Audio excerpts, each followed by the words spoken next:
Malaysia airlines के लापता विमान में जो पहिए लगे थे, उसकी खास बात यह है कि उन पहियों की मदद से विमान को किसी भी कच्ची जगह या अस्थायी रनवे पर भी लैंड कराया जा सकता है। यानी जरूरत पड़ने पर उसे कांधार में भी उतारा जा सकता था। दूसरी तरफ अब आशंका यह जताई जा रही है कि लापता विमान अगर क्रैश भी हो चुका है तो भी उसका ब्लैक बॉक्स मिलना मुश्किल है, क्योंकि उसकी बैटरी डेड हो चुकी है।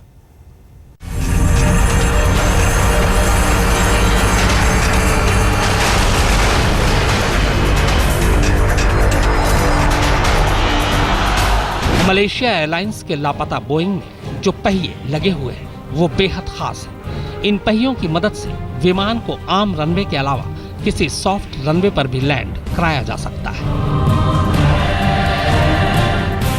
इतना ही नहीं, इन खास पहियों की वजह से विमान छोटे रनवे पर भी न सिर्फ उतर सकता है बल्कि टेक ऑफ भी कर सकता है।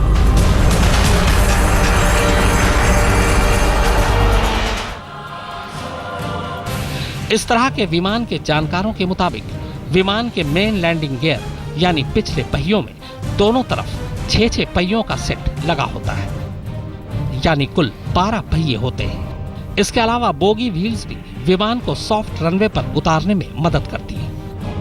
तकनीक यह है कि लैंडिंग के वक्त विमान का वजन 12 पहियों पर बराबर पड़ता है, जबकि बाकी मॉडल में 4 या 2 पहिए पर ही सारा वजन जाता है। इसीलिए ऐसे खास पहिए वाले विमान आसानी से कच्ची जमीन या सड़क पर भी उतर जाते हैं। इसीलिए शक है कि किसी गुप्त जगह पर अस्थायी रनवे पर भी विमान को लैंड कराया जा सकता है।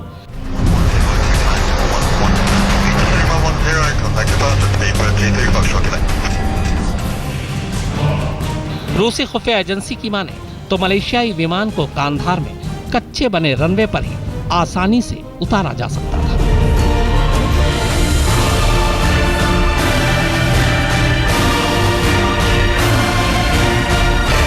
दूसरी तरफ सैटेलाइट की तस्वीरों और सिग्नल के जरिए लापता विमान के मलबे या ब्लैक बॉक्स को ढूंढने की सारी कवायद अब तक नाकाम रही है। हिंद महासागर में सारी खाक छान मारने के बाद भी विमान का मलबा नहीं मिला। यहां तक कि जिस ब्लैक बॉक्स से सिग्नल मिलने की बात की जा रही थी, अब उस ब्लैक बॉक्स की बैटरी डेड होने की आशंका जताई जा रही है।